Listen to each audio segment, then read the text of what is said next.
This episode is brought to you by Dick Dyer Mercedes-Benz, the first Mercedes-Benz in South Carolina. Hey everybody, I'm David Koffitz. We're the Cola guys. And I'm George. George, it's been a while. Welcome back. You've had school duties and football duties with school keeping you busy lately.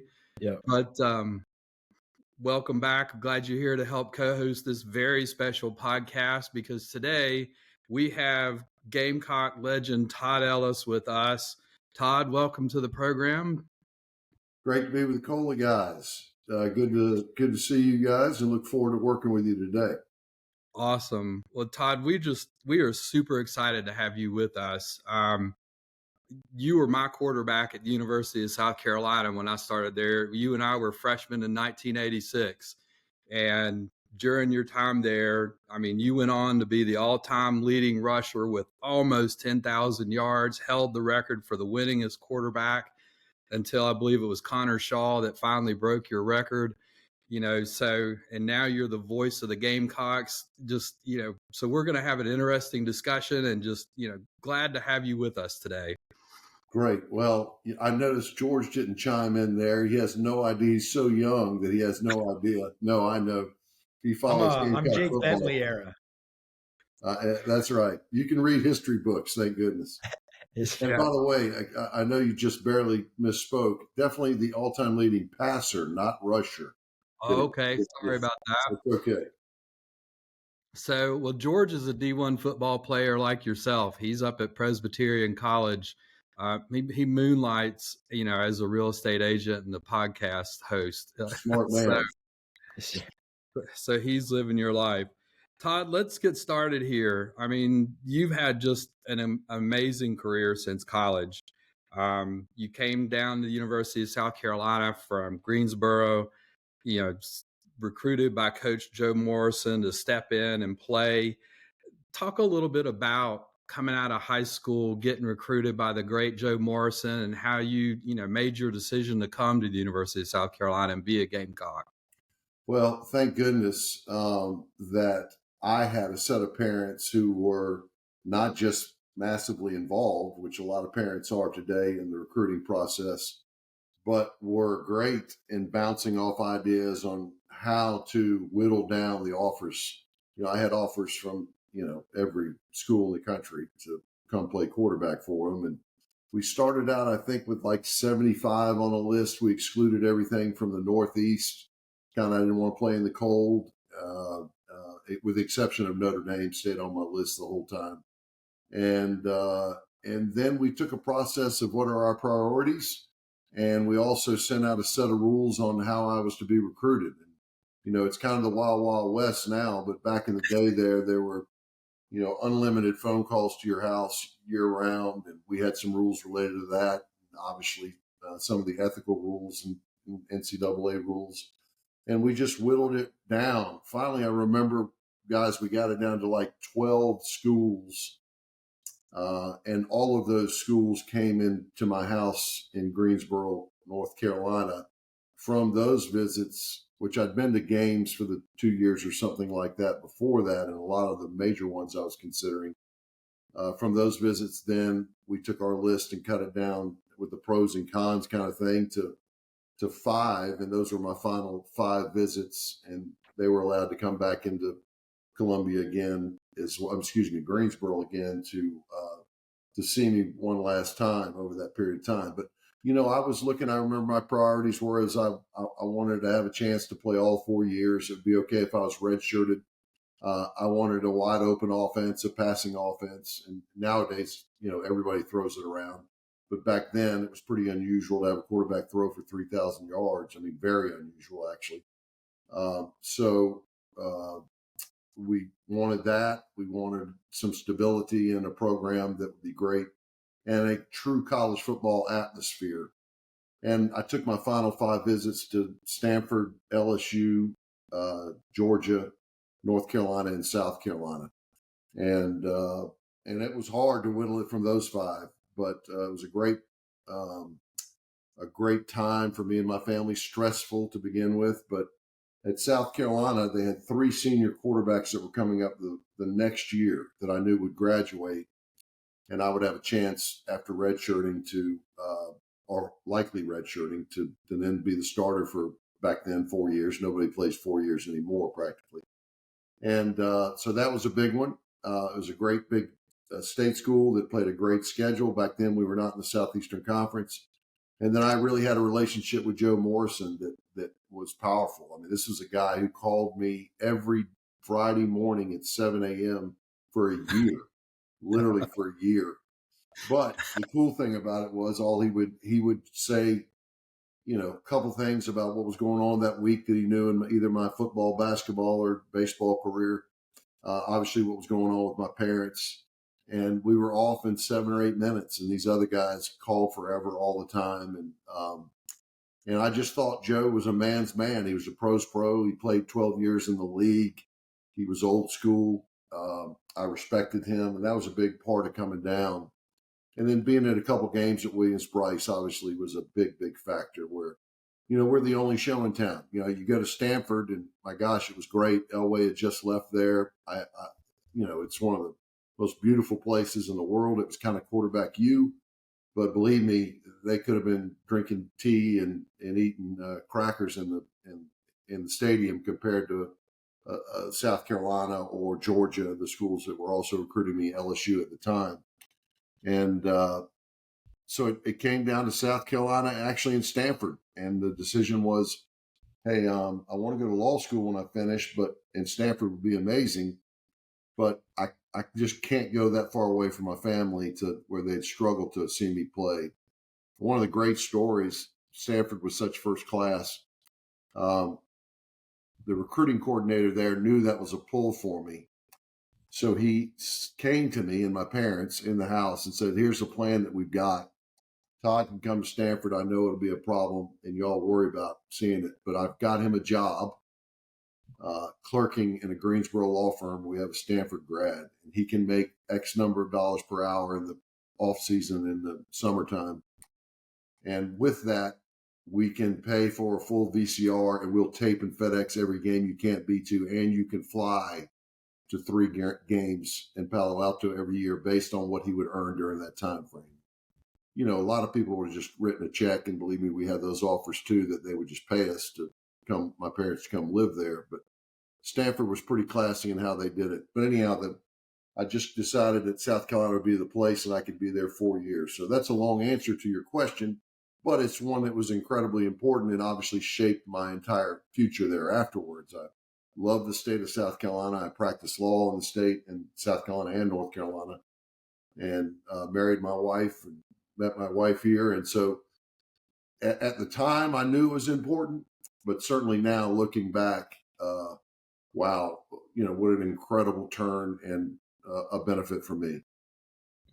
So give us your first impression then, since you had kind of touched on Williams-Brice having that pull to you of the fans' atmosphere, but give us your first impression of both Columbia, but then also Williams-Brice Stadium, and both how they've evolved in front of your eyes over the last years.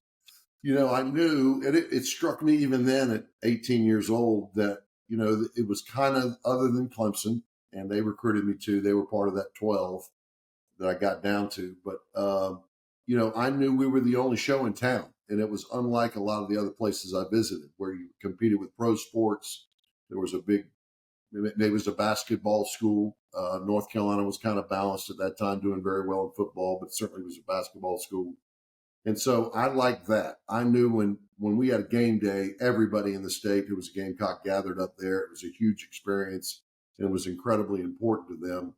And that showed right away in my visits here. I saw us beat Florida State in a national championship, a nationally ranked opponent, and we were ranked at the time in 1984. The team was having a great season. We were 10-2 at the end of the season.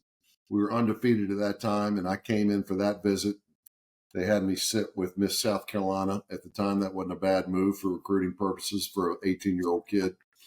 But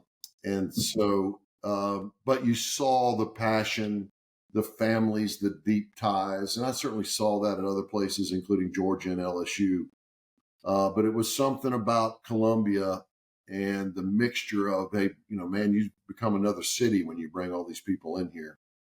And the pageantry at South Carolina has been amazing. And like to your point, George, over the years, what I like to call the entertainment value, which is all of us now have become where, hey, we just can't sit there and watch a game. We have to have a lot of things going on around us. The ability to watch other scores, the scoreboard, the band, the music, all that's evolved over the years, but it's still the base is, listen, I don't care how we're doing, we're going to have very good turnout, may not always be full, and a passion with those 60,000 plus that are always there.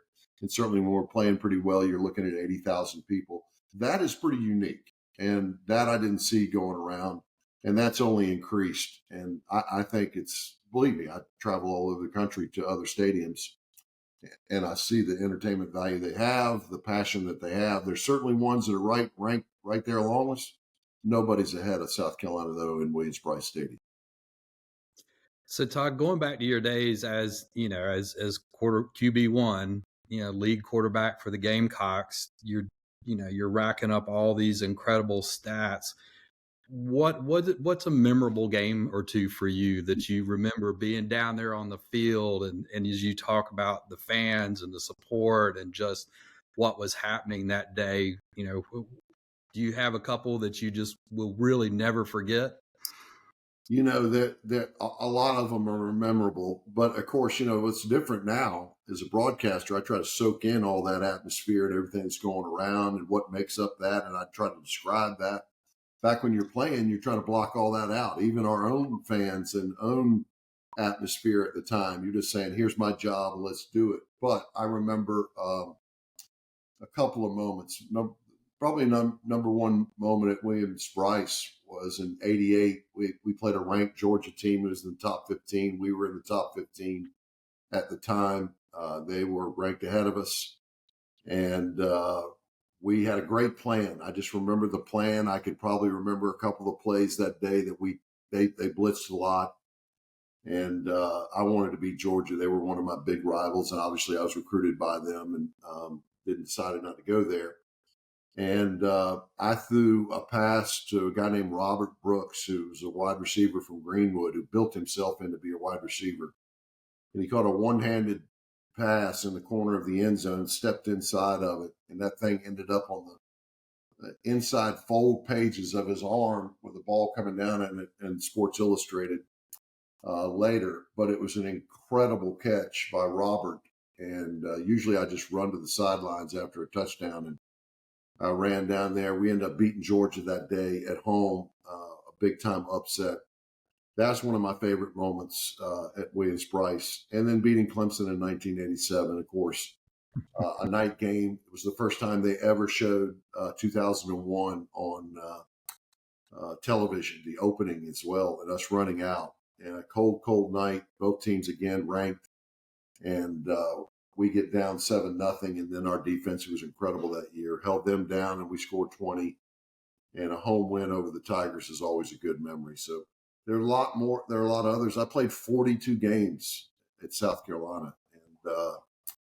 and 7, I guess, every year at home for sure. And so there's a lot of ones. Most of them, moments with the guys in the locker room, riding from the team hotel. Those are your real memories. Not so much how you played on any given day necessarily, but those are 2 plays and 2 environments I really remember a lot. Yeah, and I want to jump in and ask you real quick. You had a coaching transition there at the end of your career with the untimely death of Coach Morrison, and Sparky Woods comes in. Talk a little bit about how that was for you. 2 very different coaches. How did you feel about that, and did that change, how you saw things happening there in the football program? Certainly massive difference in personalities and how they approach the game. Sparky, I have great respect for as well. Came from Appalachian State, had a very young staff. We were linked together. He came to me right away and said, listen, your success is our success, my personal success. We need to get off to a good start here. It was my senior year, and George, you're way too young to remember this, but at that time, of course, underclassmen did not go out into the NFL draft. You kind of had to finish, and that was No portal either back then. No portal, definitely no portal. No NIL money for sure. Yeah. I wouldn't be practicing law today if I had NIL money. I promise you, back when I was playing. But Sparky was so different, and he knew that I was a big part of that. And I came back. That was the first year they allowed underclassmen to go. And a couple of agents approached me and said, "There's a big interest about you coming out and going in the draft." And I talked to the president at that time and Coach Morrison before he passed and said, "No, I'm going to come back. I think I can do better and where I can rank. And we got a pretty decent team and we can go places." And then Coach Morrison died afterwards. I didn't change my opinion on what to do and came back. And so Sparky knew that was important to me. And we worked really hard together. And the great thing that year, we were balanced. We had a good conservative offense, more pro style, but certainly ran the ball more. And it was having a great year statistically during that time frame, but before I finally got hurt in the 8th game of my senior season. And so I love both those guys. Joe Morrison, is one of the greatest role models in my life. And it's not because he said a lot of words. I just had massive respect for him and loved his personality. He was just a great guy. You could have a beer with him if you could, and he just exuded football and toughness, really. And but then Sparky and I have remained close over that time. He said every time I see him, he goes, "You don't get hurt that year. I may still be at South Carolina," because we were 5-1-1 at that time when I got hurt, and we had a pretty good team. We weren't going to win everyone remaining, but we were going to win a couple more, go to a bowl game. We were a hot team, and probably get an opponent we could beat. And Sparky would have kind of been off and running, and you get that war chest then of goodwill that lets you go on a little bit further in your career. Yeah, I was at the NC State game, Todd, when you got hurt, and remember just how quiet that stadium got, because the student section was on the opposite side and y'all were headed away from us. And so everybody had a, clear view of the tackle that happened and then you not being able to get up. So, but coming from that, what's it like knowing your record stood for literally decades at the University of South Carolina as leading passer, leading all-time winner as a quarterback, and then watching from the broadcast booth guys like Connor Shaw and Spencer Rattler chase after the records that you had. It's been an absolute thrill. It really has. I mean, I joke. Really, the only one that ever really mattered to me was to be the winningest quarterback at South Carolina. And I remember Connor was approaching that, and I don't think he even knew at the time that I raised the issue with him, and we were pretty tight as quarterbacks would be in broadcasting. And then he broke it, and I made some jokes about it. Still made some jokes about it since that time frame. But it was absolutely almost overwhelming, and it's a circle of life moment for you when you're a 20-year-old, 21-year-old, and you set some records and you do things and you think those are important, but then how your program, the university you love, is doing 20 years later, 25 years later, is more important to you at that time. And so I was thrilled that we were playing well, and it made me feel good. And I still like having a couple, like I do, records. That's kind of fun to make sure I can do that. My name's on the side of the stadium, and that's important to me. I don't know that I would lose sleep if I ever lost those, but it is important to have that link there with it. And it's nice to say I'm behind Connor Shaw. I'm the second leading winningest quarterback in South Carolina history. So that's a pretty big deal as well. Yeah. Talk to us a little about your transition from playing in college to getting ready to play professionally, and just how your injury during your senior year affected your ability to get ready for the draft and your pro career. Yeah, those were tough times. Obviously, medically, I had as good options as I could have at the time when I tore my MCL. But back in the day, that was a surgery. They cut you open and repaired it. Probably need to do that. And in many cases now today, they probably would still do that for somebody who's going to try to professionally play. but to reattach it. But it fell, obviously, at the 8th game. It's close to the end of the season. Then I'm into the rehab process. So I missed the initial combine. I was invited. Actually, I went to the combine, but of course couldn't work out. I lifted, met all the staffs, took the test, made the rounds there, but couldn't perform. Then they had a subsequent injury / I'm coming out early combine a month later, month and a half, and I was able to throw and then throw for some teams in South Carolina and do my other stuff as well. But, when you're injured, we all know the deal there. They're taking a bigger chance on you. They're wondering whether a guy is not exactly the most mobile quarterback ever is going to be more restricted than he was before. And so you go from probably, and of course it's a guessing game. I was projected probably as a third rounder at the time before I got hurt. And you go in the 7th round and they spend, I don't know what my bonus was, $35,000, $40,000 to sign as a 7th round draft choice. So, and even then I knew it's so much easier to get rid of you than it is when they make a major investment in you if you're in that 1st or 2nd round. So it changed how you approached it. And then, I remember Dan Reeves, the head coach of Denver, came in, and a couple other teams were there, and I threw well at Williams-Brice one day for them.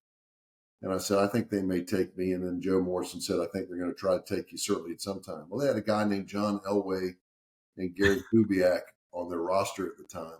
But they were 11-year veterans, So I get drafted there. I'm thinking I'm not going to beat either one of them out. Kubiak had made major plays and backup roles when John was hurt, was a very talented backup, much highly regarded. They were very close. And then obviously Elway is a Hall of Famer. But they implemented a 3rd-man rule at that time, just that year, which said you keep a 3rd man on the roster at quarterback that wouldn't impact the rest of your roster. And the owners voted on that. So I go to Denver thinking I'm going to be the 3rd. I'm going to try to be the 3rd guy. And if I'm there, my God, I might sit for 2 or 3 more years until they retire or whatever they're doing. But I'm on the roster, and it would be a great opportunity to play.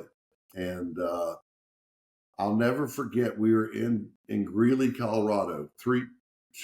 John Kubiak and 3 other quarterbacks were in camp during that time. One who was on the players development squad the year before, a good player, and a kid they also brought in as a free agent from Rutgers. Good players. I mean, I'm getting 3 snaps of practice, so it's hard to show out a whole lot.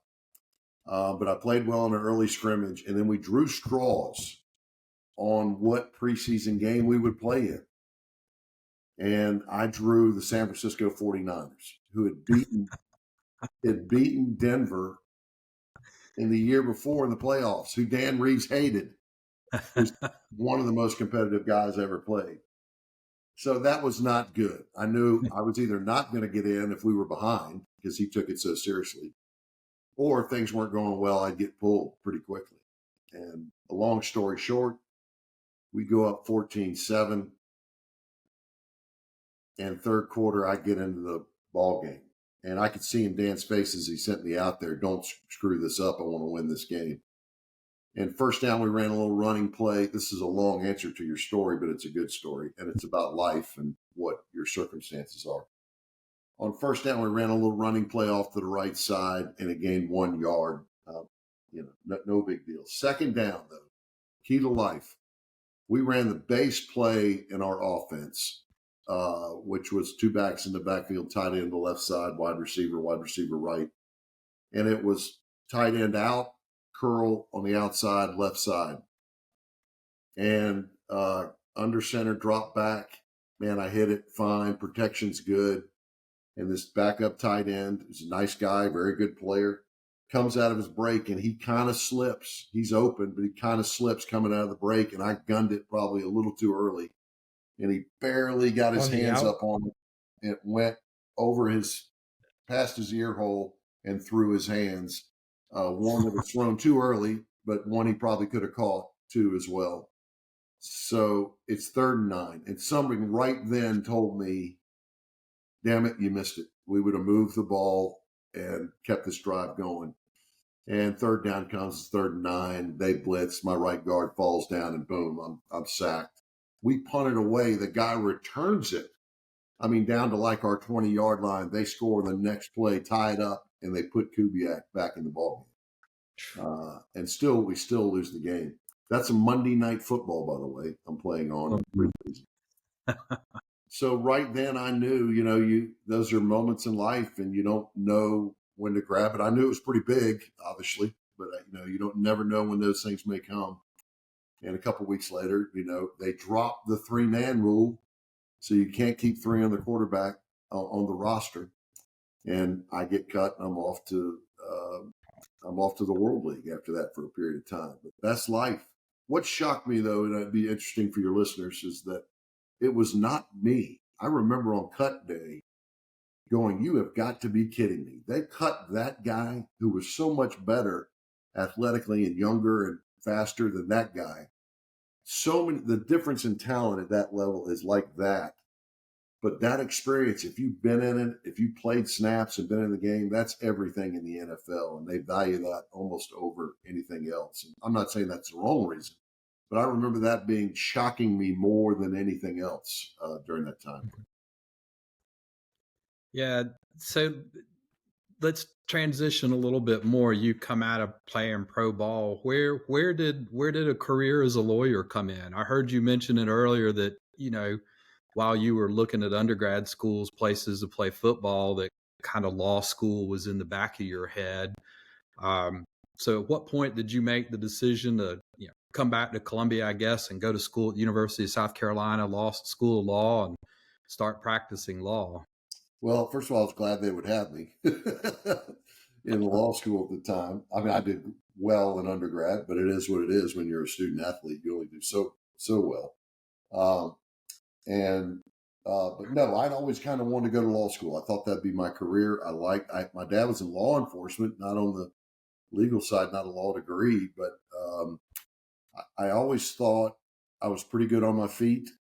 I could be a trial lawyer. I thought it'd be a great degree, no matter what. I thought the university would feel like they should probably let me in, and I'd do okay in the law school. And so I had that plan. And then when I finished in the World League, which was just a year later after that time frame, I said, my window's I missed it. I'm not going to go to the NFL. I had a young wife and ready to move on. Whether that's the right answer or not, I don't know, but that's the way I felt at the time. And so I decided, I would enroll. And you live like a law clerk for a couple of years, and you do what you can to make it through that process. And I did well enough, got clerk jobs early on, and then came out. And I love my practice, but I really love a law degree. I think it's one of the most amazing things out there that you can do and learn, because you learn every aspect, not all of it, but of business, of law, of the Constitution, of bill making, whatever it may be. A touch of all that, which I think is helpful to everybody, no matter what industry you're in. And so that was kind of my feeling after football. I think no matter whether I practice law or not, this will be really good for me. And it has been. And then it also helped me make sure that South Carolina is my home. I have a degree, and I have a license in North Carolina as well. But I've always wanted to live here and love this state. Married a North Myrtle Beach girl, so you're not going too far when you marry one of those from there. And it's been a blessing. But that's how the transition was. What led you to start getting into broadcasting then? Because a lot of people who are attorneys are like, this fulfills so much of my time, but you added something onto that has to take up a ton of time as well. Well, there's timing again in life too. And I was in law school my first year back, and that's the rights to the people that hold the right to broadcast the games, who pay the university to broadcast them and sell advertising, changed hands in that year. And it went to a company called Host Communications. And Host Communications was run by my dear friend now of 30 years, but a friend at the time, Liz McMillan. And they wanted a new sideline guy. And she came to me and said, will you be the sideline reporter for us on the broadcast? And I was in my first year of law school. And now I'd like to be cool and say, I got this. I knew I was going to be fine. I was scared to death of first year law school bike. But then I realized all my buddies are going to go to the games at least anyhow. At least if I work the games, I'll be there making some money and doing something and expanding my career and exposure. So that was kind of the decision. I took the job to be the sideline reporter, and I think that was 92. And it built George from there, which was, like a lot of things in life, timing, my desire, my ambition, my study, my work at it. They kept giving me more things to do over the years. Liz loves to tell the story that we went to LSU, and this happened a lot. Back before the rights to every game were sold to ESPN, there were very few games that weren't of a national exposure that were on television. Not every game was. And we did pay-per-view a lot back in the day. So I would do pay-per-view sideline for television at the same time I was doing pay-per-view for the radio broadcast. So I'd pick up one mic, do a sideline report on the sideline for radio, and then TV would come to me and I'd do another report there afterwards. Needless to say, that was pretty good training for broadcasting during crazy times and having to run that. Then they asked me to do what they called a recreation, which was come do the play-by-play on the games that we shot on Monday after of a recreation of the game that would run on Wednesday of that week. So literally me and Corey Miller, I may have had somebody else help us as well, would go into a studio at WIS and they would play the broadcast. Again, the wide shot footage and some other ones as well. And we'd call the game as a play-by-play guy. And then they'd play that on Wednesday. Then they asked me to do the television show a couple times to fill in for Bob and Charlie Mack. And then they asked me to host the call-in show occasionally. And then finally, after a while, when Charlie Mack was not going to be renewed or whatever happened there, they said, we'd like to do the play-by-play. And they kind of talked to me about it a couple of years before that. And I was like, no, I don't want to do that. It's too much. But by that time, I was like, yeah, I'm ready for this. I want to do it. And became the voice. So Todd, what was it like being asked to sit alongside Tommy Suggs, who, for decades, all the Carolina fans, know him as, Mr. Carolina football. And, how does working like him rubbed off to you in terms of how you've approached the job? How do you spend time preparing for each Saturday's game through the season? Well, the great thing is that when I started out, I had kind of a relationship, as both of us being former quarterbacks, and I knew Tommy. I'd broken some of his records, which was not very fair. They were throwing it about 12 times a game when he was playing. So I knew him through that. Obviously, as you said, he'd been on the broadcast team while I was playing, so he called all my games.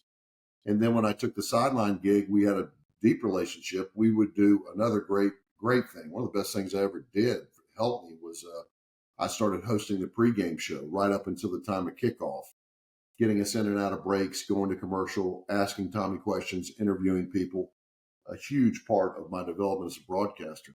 So I built that relationship with him during that time. So it was almost seamless.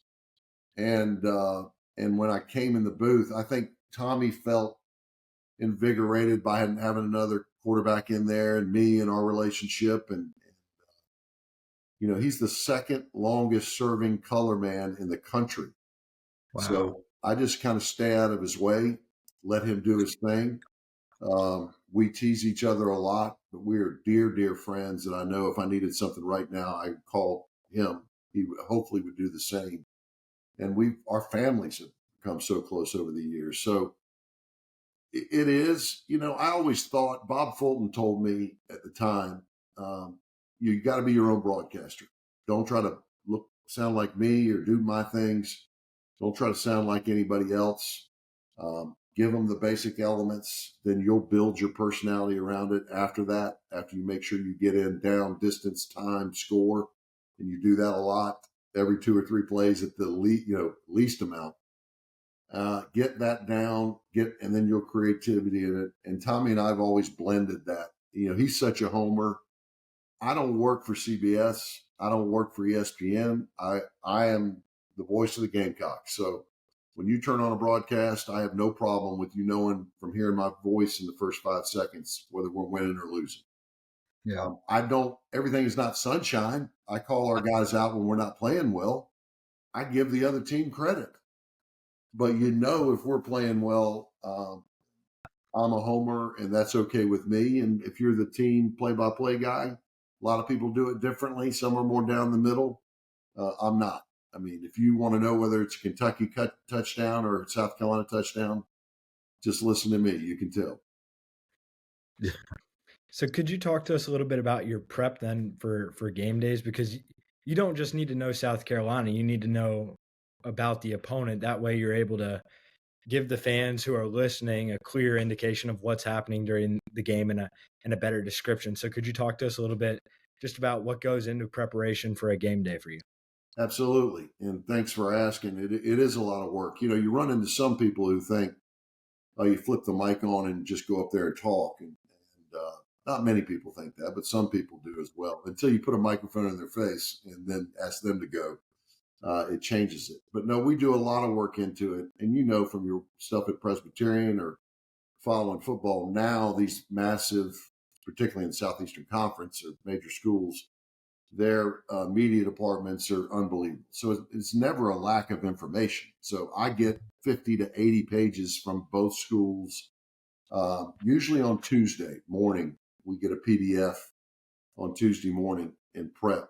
And so what I do, along with the guy you guys know, who's Doug, my assistant here at the law firm. You may not know this, but he's also my statistician, and Doug travels with me to every game and a lot more than that. That's pretty simplistic as to what he does. But Doug and I start to do breakdowns of the game right then. So the first thing to do is, like you said, George, I got to get the 22 down for each side. So at the beginning of the season, it's tough, South Carolina, because I'm still figuring out our starters and backups and putting in their data. And I have a sheet that I use, an old WordPerfect product publishing, and it has boxes, and it might say Todd Ellis, quarterback, University of South Carolina, 6'3", 210 pounds, was from Greensboro, North Carolina. He set 7 records a year ago. And here's his stats for this week. His best game ever was yada, yada. And I type all that in. So I'm looking at it one at a time, but I start out with height, weight, where you're from. And then I just go through all that. I know what to look for after all these years, but I go through those media materials they give me, and I punch in that number on the chart. And at the same time, I'm getting a feel for the game. So I have to write in open. Hello, everybody. Welcome to Williams-Brice Stadium. The Gamecocks taking on the University of Georgia today. Georgia is 8-1 on the season. Carolina is 7-2. Georgia has won 4 straight in the series, and I'm writing an open to do a scene setter. At the same time, I'm doing all that other stuff. Mm-hmm. And then I'm doing a post-game show as well to prepare for when the game is over with, that I can ask the coach questions in the locker room. And at the same time, I'm kind of framing up, okay, what are we doing on television this week? Also, at the same time, I'm preparing for what we're going to do on the call-in show on Thursday night. Thursday night's a call-in show, obviously game Saturday. I shoot the television show right after the game and start that whole process over again. So it takes me probably 2 hours a night, Tuesday, Wednesday, Thursday, and most times on Friday. If it's an away game, I'm really grinding to get that done before we get on the plane and I have it all together. But I basically have a legal size chart that has our offense, their defense, flip it over, their offense, our defense, or vice versa, whatever I said.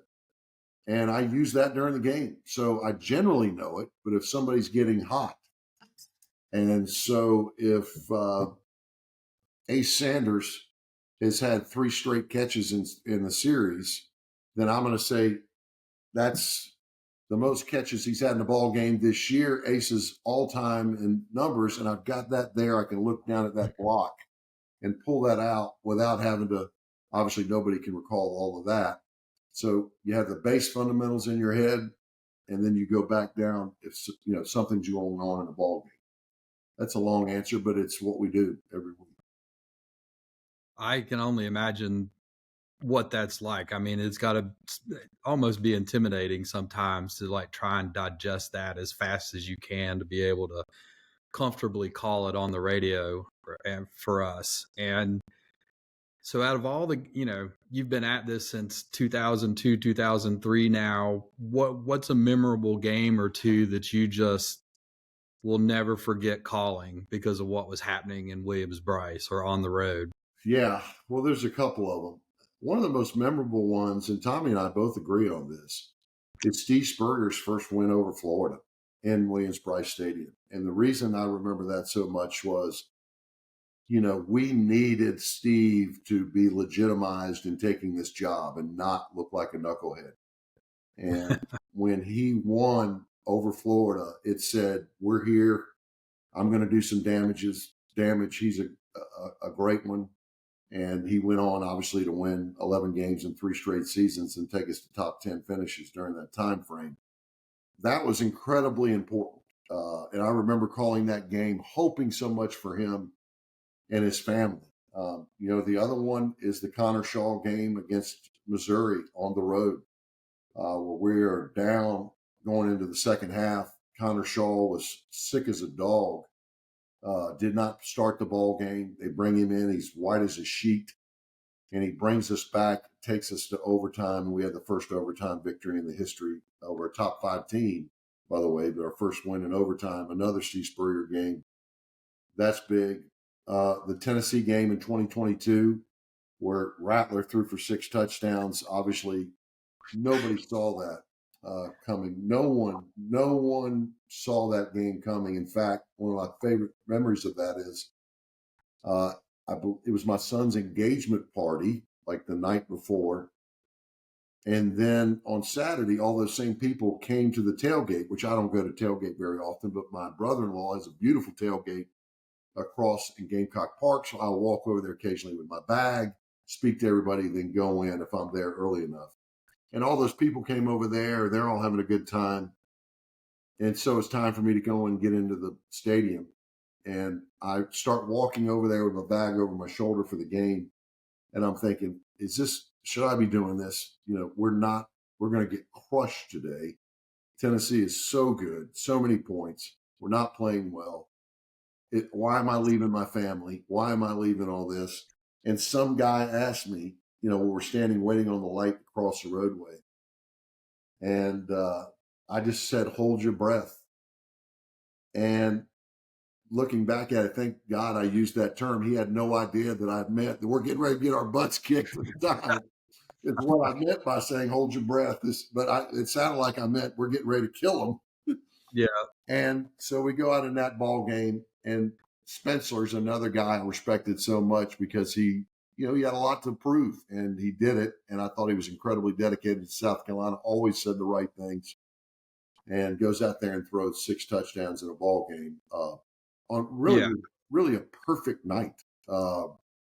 So you probably saw George and I chuckle when you mentioned that game, because George and I were off doing something real estate related that day, that Saturday, and I had my season tickets, and we were going to go to the game that night, but we figured we couldn't get back, and so we gave the tickets away to some friends of ours, and we got home and we're listening. I know he was watching the game and I was watching the game, and George texted me about 2 or 3 minutes into the game. He goes, "We're going to regret not having been there tonight." Yes. And from that second forward, because I think George, one of your buddies from Dutch Fork, was on the Tennessee team. He had like 3 catches. Yeah. Jalen, I guess.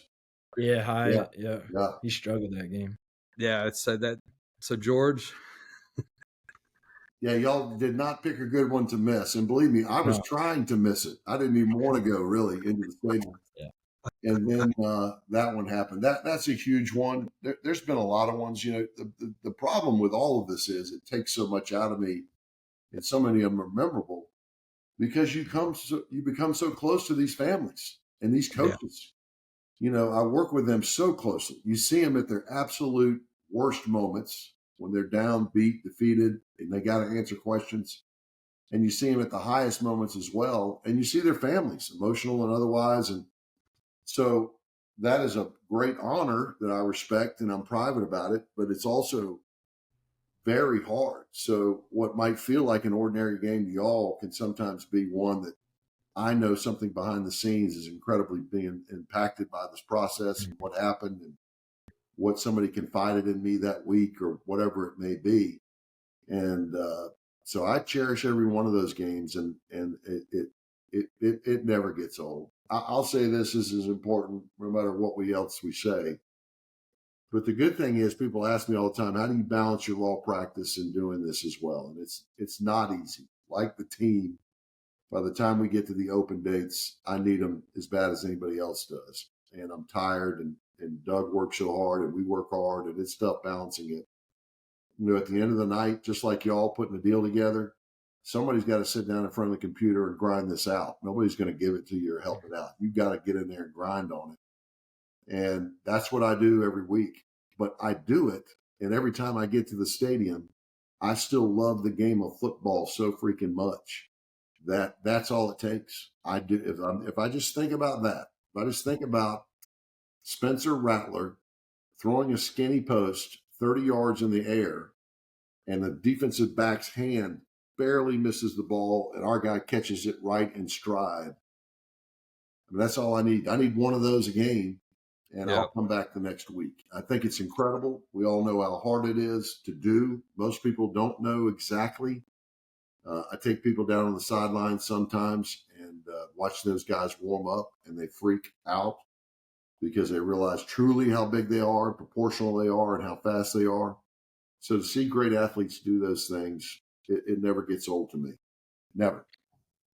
Could you touch on a little bit? You had talked about like building relationships with the coaches. So could you expand on your relationship with Coach Beamer and how that's continued to progress, but also when he brings a coach back in like Sean Elliott, who had been an interim with the program, and what it's like to be able to reconnect with a coach like that? Yeah, well, it's always hard. You know, I'm guarded to a certain degree. We all know this is a short lifespan for these guys. We know the average span is 4 or 5 years normally. But with Shane, it was interesting because I had known him before, and he was on the staff with Steve. Always one of the most personal guys you could ever meet. I mean, coach or not. I mean, obviously they're professional salespeople, most of them. But Shane was off the charts with his politeness, his understanding, his balance of people and his job. He's the only guy I know. Actually, that's not true. Will Muschamp, Sean Elliott, and I have always been close, and we've stayed in touch and always done that. Shane, after he left our program in Georgia and Oklahoma, he'd call or text me. How's it going? He would obviously have it talk about his interest in getting back to South Carolina, and that was a goal. That's okay. But he also called and checked on me and asked what was going on and did that. Nobody does that. And so when he came in, we had that relationship. He was the first one I ever worked with who was younger than me. That was strange. Not dramatically, but younger than me. And so we hit it off. And he's literally watched our coaches show from the time he left. So when he came back in, he would talk about the coaches show and what he saw and did. And he knew the deal. And he's a pro. But he's so easy to like. And in fact, he has more tolerance for the public spectrum than I do. There are times when we are in public together or doing the call-in show or on the road or out at an event or I'm introducing him somewhere that I'm thinking, man, I give him a break. Give me a break for a second as well. I'm thinking that. And he's off the charts good with always being respectful of the process and always making sure that he's appreciative of those around him. And that's a rare quality. And the other thing about Shane is people don't realize he can be an SOB to his coaches. He is a tough son of a gun on those coaches. And, he's so nice, but he expects a lot out of them. And I think that's a good trait, too, as well to have. Sean's one of my favorite evers. I love that interim time. That interim time was crazy, needless to say. I love the game where he's banging his head up on the players' helmets pregame. Well, that is not great just one energy. game, George. Yeah, everyone. That's a lot of games. He did that as a head coach at Georgia State and otherwise. Yeah. He is the best. Y'all know the word I'm not going to use. Crap talker I have ever heard to players to motivate them. And even now as an assistant, if you could put a mic on him and not have to bleep it out, he's not that bad about the cuss words.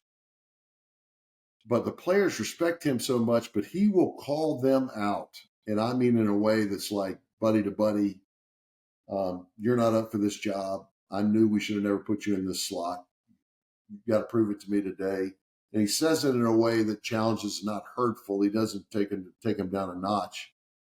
He's an unbelievable guy that I have always respected. So glad that he's back. I know Shane is as well. Well, so Todd, we've covered a lot of ground today and actually gone a little bit longer than what we promised you. So we appreciate you hanging in there with us. Couple of fun questions for you just to get your initial impressions here or your thoughts. Best Gamecock quarterback you've seen since your playing days? Well, I appreciate you excluding me, but I would have answered.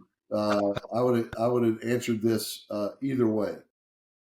A lot of them have some different skills that I would maybe put ahead of this person, but Spencer Rattler had the best individual quarterback season I've ever seen in college football. Forget about South Carolina.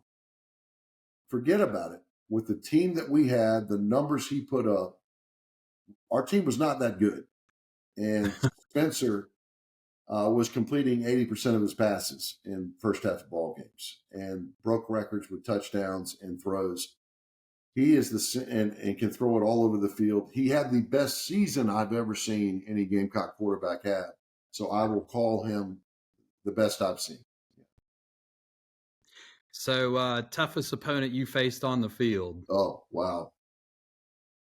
There's two that I'll give you an answer to. Number one was Virginia Tech, one of the nastiest, dirtiest teams to begin with all the time. I ended up getting concussed up there in Virginia and flown back on a separate plane. But the other games were just as bad as well. I thought, and that's Frank Beamer teams. I thought Frank's teams were incredibly tough, a little bit scrappy and a little bit dirty.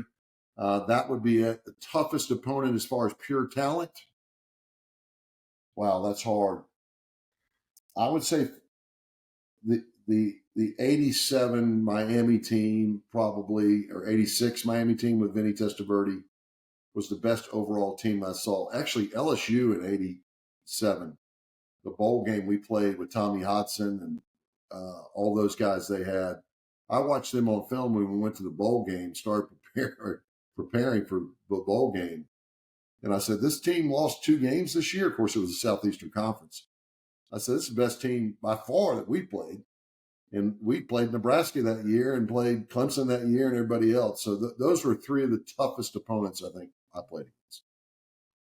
So favorite call you've made on the radio?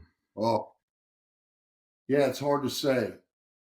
Probably because of the overall atmosphere and the play itself and a couple things I said. When we went up 21-0 over Georgia in 2012, my call of Ace Sanders' punt return was one of my favorite calls, probably. There are other ones, but that one, I knew the game was put away at that point. The stadium was rocking like I had never seen. To see Georgia in that position, just absolutely helpless at that point. All those things together and my call that play is probably my favorite call. What's one Columbia hidden gem that every fan should visit? A fan. So yeah. a Gamecock fan. Wow. Yeah. Well, you know, R.J. Moore's, this is what it was. I wish it was still there. R.J. Moore used to have an Exxon station up on Rosewood. The station's still there. Yeah. He had what used to be called the post-game parties in the open bays. And players would be there. Some coaches would be there. Governors would be there. Senators would be there. It was shocking. The first time my parents said, come up and meet us at RJ's. I knew RJ's, a big fan, and would go up there. Now, that's long gone. As far as current spots, you know, I think is a great place for Gamecock fans to go. The 2001 club at the stadium now, I think it's underestimated. Go have a drink there on a Friday night there. The bar that they've got at the stadium that's open is really cool. And if it can't get you in the game day mood, nothing will. Awesome. And last one, over under, will the Norris Sellers break your passing record? No. No? No. He won't be around long enough. Oh, you mean the overall passing record, total yards, or in a season or whatever? Yeah. So he will not break that because he will not be around long enough.